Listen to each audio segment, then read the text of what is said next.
Hello student. आज का video भी हमारा रोज की तरह उत्तराखंड की तैयारी कर रहे स्टूडेंट के लिए है, जो आपके विभिन्न परीक्षाओं की तैयारी में उत्तराखंड के महत्वपूर्ण क्वेश्चनों का हमने सीरीज चला रखी है, उसको लेकर के है। उत्तराखंड के क्वेश्चन है इसमें इतिहास, भूगोल, पॉलिटिकल या उत्तराखंड की जो भी आपकी भौगोलिक परिस्थितियां हैं या अन्य समसामयिक चीजें हैं, उनसे हमने क्वेश्चन बनाए हैं। हर तरह के फॉर्मेट के क्वेश्चन इसमें हैं। जो भी आप परीक्षा दे रहे हैं, UK SSC, UK triple SC, UK triple SC और यूके पीएससी की, तो उन सभी के हिसाब से हमने इसको बनाया है। आपको कैसा लगा आप कमेंट करके हमें जरूर बताइएगा। और इसमें पहला क्वेश्चन है, निम्नलिखित कथनों में से कौन सा कथन सत्य है? हर्षवर्धन की मृत्यु के बाद उत्तराखंड में ब्रह्मपुर राज्य स्थापित हुआ। ब्रह्मपुर राज्य स्थापित हुआ, सही है। ब्रह्मपुर राज्य के शासक पौरव थे। इनकी राजधानी का उल्लेख आया है तालेश्वर ताम्रपत्र। जो तालेश्वर ताम्रपत्र ही पौरव राजवंश की उपस्थिति का एकमात्र प्रमाण है उत्तराखंड में, जिसमें आपके पौरव राजवंश के क्षेत्र को ब्रह्मपुर कहा गया है, उसके संस्थापक को विष्णुवर्मन कहा गया है, और उसमें 5 राजाओं का उल्लेख है उस ताम्रपत्र में। पौरव राजवंश में कुल 5 शासक हुए, 6 नहीं, तो ये गलत है। पौरव राजवंश की स्थापना अग्निवर्मन ने की, नहीं, विष्णुवर्मन ने की थी। इसी ताम्रपत्र से हमें पता चलता है, तो ये भी गलत है। तो इसके जो आपके कूट हैं, इनमें से पहले 2 सही हैं, लास्ट के 2 गलत हैं। तो 1 और 2 सही आंसर हैं, तो इसका सही आंसर ये होगा।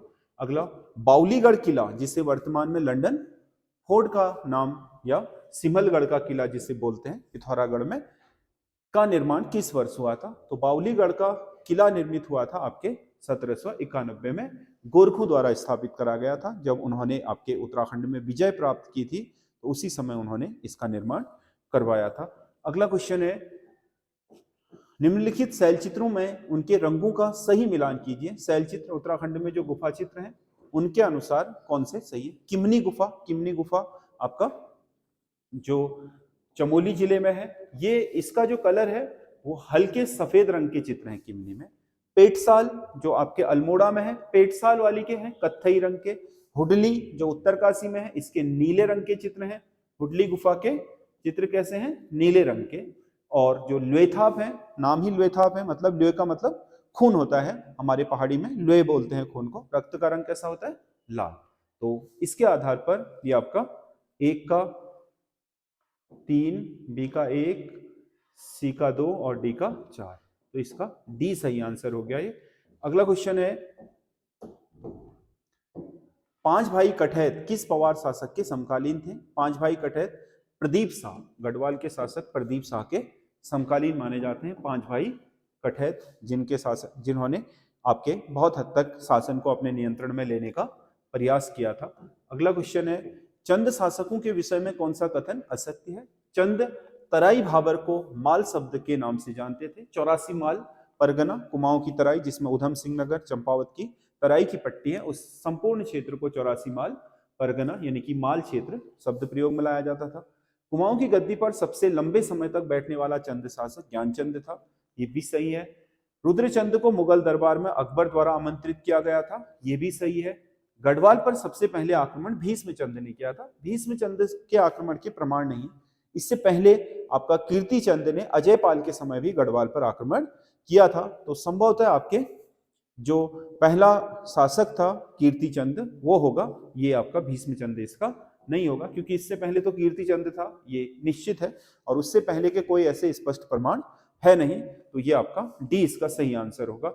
अगला क्वेश्चन है, स्वतंत्रता आंदोलन के दौरान सिलांगी गढ़वाल में राष्ट्रीय विद्यालय की स्थापना किसने की थी? राष्ट्रीय विद्यालय 1905 में आपके स्वदेशी और बहिष्कार आंदोलन में स्वदेशी संस्थाएं विदेशी संस्थाओं का बहिष्कार करके स्वदेशी संस्थाएं स्थापित करने का जो आपका पूरा आंदोलन चला था, तो उसी में आपका स्वतंत्रता आंदोलन के दौरान सदानंद कुकरेती ने आपका सिलांगी गढ़वाल में आपके राष्ट्रीय विद्यालय स्थापित कराया था। दूधातोली और व्यासी पर्वत श्रृंखलाओं के बीच नगर स्थित है। दूधातोली और व्यासी पर्वत श्रृंखलाओं के बीच उत्तराखंड की ग्रीष्मकालीन राजधानी गैरसेन है। गैरसेन इन दो, दूधातोली और व्यासी, 2 पर्वतों के बीच की एक तरीके से थोड़ा हल्की आपकी समतल घाटी नुमा क्षेत्र है। किस संरक्षित क्षेत्र का अधिकतम विस्तार भाबर में है? कॉर्बेट नेशनल पार्क, ये तो पाटलीदून में है। राजाजी नेशनल पार्क, ये देहरादून और आपके जो दून घाटी का हिस्सा है उसमें आपके पौड़ी तक, और जो गंगा का मैदान है ऋषिकेश और हरिद्वार में उसमें स्थित है। नंधौर वाइल्ड लाइफ सेंचुरी, ये लगभग लगभग पूरी की पूरी वाइल्ड लाइफ सेंचुरी चंपावत और नैनीताल की जो भाबर है उस क्षेत्र में। विंसर तो आपका पर्वतीय है मध्य हिमालय में, तो इसका सही आंसर सी होगा। अगला क्वेश्चन है, दूधातोली के विषय में कौन सा कथन असत्य है? दूधातोली के विषय में यह अल्मोड़ा, चमोली और पौड़ी 3 जिलों में फैला हुआ है, सही है। इसमें 4 नदियों का उद्गम होता है, 4 नहीं 5। पूर्वी नयार, पश्चिमी नयार, आटागाड़, पश्चिमी रामगंगा और विनो, ये आपके 5 नदियां उद्गमित होती हैं, तो ये गलत तथ्य हो गया, ये तो सही है। यहाँ हिमाचल के गद्दी पशुचारक पशु चराने आते हैं, बिल्कुल सही है। गद्दी लोग, जिन्हें बकरवाल भी कहा जाता है, धौलाधार श्रेणी में रहने वाले पशुचारक, एक तरीके से भोटिया जनजाति के ही तरह के लोग हैं। इन्हीं की आपके जो नस्ल है उसी के हैं। हिमालय के अलग अलग क्षेत्रों में, जैसे हिमाचल में आपके, जैसे जम्मू कश्मीर क्षेत्र में उन्हें बकरवाल बोलते हैं, हिमाचल धौलाधार, पीर पंजाल में बकरवाल, धौलाधार में आपका गद्दी, उत्तराखंड में आपका तोरछा, मारछा या फिर भोटिया, सौका, उसके बाद नेपाल में नेरपा, शेरपा, सिक्किम में लेपचा, भूटान में भोट, अलग अलग नामों से इनको जाना जाता है। तो गद्दी भी वही है, गद्दी पशुचारक धौलाधार श्रेणी के हैं और ये पशु चराने के लिए आते हैं इस क्षेत्र में, सही है। 1950 में वीर चंद्र सिंह गढ़वाली ने यहाँ ग्रीष्मकालीन राजधानी बनाने की मांग की थी। तो इसमें मांग तो इन्होंने ही की थी, लेकिन ये 1950 में नहीं की थी, 1960 में की थी, तो ये गलत हो गया। तो इसके 2 सही हैं, 1 और 3। तो 1 और 3 कौन से कथन असत्य हैं कह रहा है, तो असत्य हैं 2 और 4, 2 और 4 असत्य हैं इसके, बाकी 1 और 3 सत्य हैं। अगला क्वेश्चन है, 1972 में टिहरी बांध परियोजना के शिलान्यास के समय उसकी विद्युत उत्पादन क्षमता कितनी रखी गई थी? जब 1972 में टिहरी बांध को योजना आयोग ने पास किया, इसके आपके प्रोजेक्ट को योजना आयोग ने अपनी मंजूरी दी, तब इसकी क्षमता रखी गई थी 600 मेगावाट। जब बाद में इसकी क्षमता बढ़ा करके कितनी मेगावाट करी गई, वर्तमान में कितनी है, 2400 मेगावाट है। ये आपके बाद में हुई, शुरुआत में इसकी 600 मेगावाट ही थी, बहुत ऐसा था नहीं। बाद में सोवियत संघ ने सहायता देने की बात करी तो इसकी क्षमता तब बढ़ाई गई, शुरू में इतनी क्षमता नहीं थी। निम्नलिखित में से सबसे ऊंची चोटी कौन सी है? ये जो आपके चोटियां दे रखी हैं, माणा, बद्रीनाथ, चौखंबा, पंचाचूली, तो इनमें अगर देखें तो माणा उत्तराखंड में 4थी सबसे ऊंची चोटी है। नंदा देवी, कामेट और नंदा देवी पूर्व के बाद माणा का ही नंबर आता है, माणा के बाद फिर बद्रीनाथ है, फिर चौखंबा है, पंचाचूली तो 7000 से भी नीचे है, 6900 कुछ के फिगर में है। तो ये आपका इसमें सही आंसर होगा माणा। इनमें सबसे ऊंची माणा है, क्योंकि नंदा देवी पूर्व और आपके कामेट के बाद 34थी पर्वत चोटी यही है, माणा। अगला क्वेश्चन है, रिक्टर स्केल पर अब तक का सबसे तीव्र भूकंप किस स्थान पर आया है? रिक्टर स्केल पर आज तक का सबसे तीव्र भूकंप उत्तराखंड में 1803 ईस्वी में बद्रीनाथ चमोली में आया था, बद्रीनाथ चमोली में, जिसकी तीव्रता रिक्टर स्केल पर 9 थी, जो अब तक के इतिहास का सबसे तीव्रतम दर्ज भूकंप है। अगला क्वेश्चन है, निम्नलिखित में से कौन सी सहायक नदी सुमेलित नहीं है? हनुमान गंगा यमुना की सहायक है, सही है। बिरथी अलकनंदा की सहायक है, सही है। गागस पश्चिमी रामगंगा की है, सही है। कंचन गंगा भागीरथी की नहीं है, बल्कि ये भी आपका अलकनंदा की ही सहायक है, इसका सही आंसर डी हो जाएगा।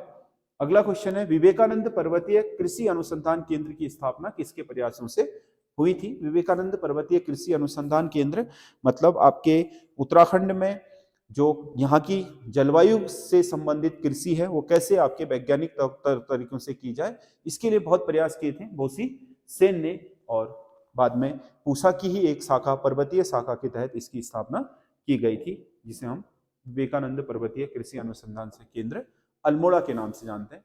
उत्तराखंड में नदी बेसिन में घटते क्रम में वनों का सही क्रम है। उत्तराखंड में सबसे ज्यादा नदी बेसिन में जो वन है, सबसे ज्यादा परसेंट नदी बेसिन का आच्छादित टॉस का है, फिर कोसी का है, फिर यमुना का है और फिर काली का है। ये सबसे 4 टॉप की नदियां हैं जिनके कुल बेसिन में सबसे ज्यादा प्रतिशत वन आपके आच्छादित हैं। अगला, किस पौधे की लकड़ी में रेजिन नहीं पाया जाता? रेजिन मतलब जिसे हम तारपीन या आपका ऑयल बोलते हैं, वो चीड़ में तो पाया ही जाता है, ब्लू पाइन, ये भी आपके अल्पाइन वनस्पति है, इसमें भी, देवदार में भी, ये सब आपके क्या है, प्रकृति ने इनके तने में, लकड़ी में ही क्या दे रखा है, ऑयल दे रखा है, ताकि ये आपके ठंडे, बर्फ, इन सब चीजों में भी सड़े गले नहीं। साल क्या है, एक उष्ण कटिबंधीय जलवायु का पौधा है, इसमें आपका रेजिन नहीं पाया जाता, तो ये आपका सी सही आंसर होगा। अगला क्वेश्चन है, किसान रत्न सम्मान किस वर्ष आरंभ किया गया? उत्तराखंड में आपके कृषि क्षेत्र में महत्वपूर्ण भूमिका निभाने वाले या आधुनिक तौर तरीके से कृषि को डेवलप करने वाले लोगों के लिए आपकी 2010 से उत्तराखंड सरकार किसान रत्न सम्मान देती है। निम्नलिखित फलों के उत्पादक जिलों में कौन सा सही सम्मिलित नहीं है? सेब उत्तरकाशी, उत्तराखंड का अधिकतर सेब ये उगाता है। नाशपाती नैनीताल, लीची देहरादून, नींबू उधम सिंह नगर, ये गलत है, नींबू भी नैनीताल ही होगा, ये आपका उधम सिंह नगर नहीं होगा। अगला क्वेश्चन है, पर्यटन हब के रूप में विकसित किए जा रहे मोटाड़ और अखोड़ा गांव कहाँ स्थित है? पर्यटन हब के रूप में विकसित किए जा रहे मोटाड़ और अगोड़ा गांव आपके उत्तरकाशी जिले में है, जिन्हें उत्तराखंड सरकार आपके पर्यटन हब के रूप में डेवलप कर रही है। मसूरी शहर की पहली इमारत कौन सी थी? मसूरी शहर की पहली इमारत मलिंगार होटल थी, इसे इस शहर की पहली इमारत माना जाता है, मसूरी। अगला क्वेश्चन है, टिहरी रियासत में कपड़ा बुनने वाले बुनकरों को क्या कहा जाता था? वैसे तो आपके कपड़ा बुनने वालों के लिए सामान्यतः कोली शब्द आता है, लेकिन उत्तराखंड में जो पुम्मी आपके बुनकर हैं वो टिहरी रियासत में बुनकरों के विशेष नाम होते थे। वैसे सामान्य रूप से आप देखोगे तो आपका ये जो आपका क्या है, कोली हैं, वो आपके कपड़ा बुनते थे, अपनी जो क्या बोलते हैं उसे, रांच, मतलब जो डंडा होता था उसकी, उसमें आपके धागे फंसा करके उससे कपड़े बुनने का काम करते थे। निम्नलिखित में से कौन सा एक नृत्य प्रधान गीत नहीं है? नृत्य प्रधान, चैती पसारा नृत्य, बाजूबंद नृत्य गीत, छपेली नृत्य गीत, चूरा उपदेशात्मक गीत नृत्य गीत नहीं है, तो इसका सही आंसर ये होगा। देवीधुरा की बग्वाल के संबंध में कौन सा कथन सही नहीं है? यह आषाढ़ी पूर्णिमा को आयोजित होती है, बिल्कुल गलत है, आषाढ़ी पूर्णिमा को नहीं होती, श्रावणी पूर्णिमा को होती है। आषाढ़ी बोलते हैं इसको, लेकिन आषाढ़ी कौतिक भी बोला जाता है, लेकिन ये आषाढ़ी पूर्णिमा को नहीं होती बल्कि श्रावणी पूर्णिमा को होती है। इसमें मुख्यतः स्थानीय चारखाम भाग लेते हैं, बिल्कुल सही है। पत्थरों की बग्वाल होती है, सही है। बाराही मंदिर के प्रांगण में होता है, ये भी सही है। तो इसका सही आंसर ये होगा, क्योंकि ये सही नहीं है। अगला क्वेश्चन है, उत्तराखंड में ग्रामीण साक्षरता दर कितनी है? क्योंकि अगर उत्तराखंड की ओवरऑल साक्षरता में ग्रामीण और शहरी छात्र साक्षरता को अलग अलग निकाला जाए तो उत्तराखंड में ग्रामीण साक्षरता है 76.31% ग्रामीण साक्षरता दर है। शहरी साक्षरता इससे कुछ ज्यादा होगी, इसीलिए उत्तराखंड में एवरेज ज्यादा आएगा। शिव प्रसाद डबराल के विषय में कौन सा कथन सत्य है? इनका जन्म गहली गांव में हुआ था, सही है। इन्होंने हिंदी विषय में पीएचडी करी, गलत है। भूगोल विषय में थी इनकी पीएचडी। इन्होंने उत्तराखंड का इतिहास 14 खंडों में लिखा है, ये भी सही है, ये भी सही है। इन्होंने अपनी प्रेस में वीर गाथा नाम से पुस्तकें प्रकाशित की थी, ये भी सही है। तो इसमें कौन सा कथन, कौन से कथन सत्य हैं? 1, 3 और 4, 1, 3 और 4। ये 25 क्वेश्चन है। आपको कैसे लगे आप कमेंट करके जरूर बताइएगा हमें। और उत्तराखंड की तैयारी करने के लिए हमारे एसएस स्टडी चैनल के साथ आप बने रहिए। मैं आपके लिए आपके उत्तराखंड हिंदी और जीएस, रीजनिंग, कंप्यूटर, सारे जो आपके सिलेबस से पूछे जा रहे हैं सभी में बहुत ही अच्छे आपके क्वेश्चन लाऊंगा और उन्हें बेहतर तरीके से एक्सप्लेन करने की भी कोशिश करूंगा, ताकि आपको उसके साथ साथ अन्य नॉलेज भी होती रहे। और कोशिश ये करेंगे कि आने वाली जो परीक्षाएं हैं, खासकर उत्तराखंड पुलिस कांस्टेबल और फॉरेस्ट गार्ड की, इनके लिए अधिकतर आपके क्वेश्चनों का संग्रह आपके पास हो जाए। तो इसके लिए आप पीडीएफ, आपके पिछली पीडीएफ किसी वजह से मैं नहीं डाल पाया, इसकी पीडीएफ आज आप मेरे टेलीग्राम चैनल आपके संजय देव क्लासेस पर ले लीजिएगा। आप इनका अपना कलेक्शन भी बना सकते हैं, जिससे आपको बाद में काफी मदद मिलेगी। आप इनसे प्रैक्टिस भी कर सकते हैं। अच्छे क्वेश्चन है, सिलेबस पर आधारित है, और सिलेबस कवर जिनका होता है तो वो खींचतान करके सिलेक्शन ले ही लेते हैं। आपका सिलेक्शन के लिए सिलेबस कवर करना बहुत जरूरी है। तो उसी तरीके से अपनी पढ़ाई जारी रखिए और हमारे साथ बने रहिए। आपका जो परीक्षाएं हैं उनके हिसाब से ही हम आपकी तैयारी करा रहे हैं। यूट्यूब पर ही हम कोशिश कर रहे हैं कि आपको बेहतर से बेहतर आपके स्टडी मटेरियल या जो प्रश्न है वो आपको मिल जाएं, क्योंकि यूट्यूब पर आपके डेप्थ में चीज़ों को पढ़ा पाना पॉसिबल मेरे लिए नहीं है, क्योंकि समय की कमी के चलते या एक टॉपिक को क्लियर कराने में जिस तरीके से हमारा समय लग जाता है डेप्थ में पढ़ाते हुए, तो सिलेबस को पूरा कर पाना काफ़ी कठिन होता है। आप लोगों को एक मोटा-मोटा आइडिया आ जाए कि इस तरीके के क्वेश्चन आते हैं, ये इंपॉर्टेंट है, तो वो हम आपको यूट्यूब के माध्यम से ही करा देंगे और आपके हमारे साथ बने रहिए। इसके लिए धन्यवाद।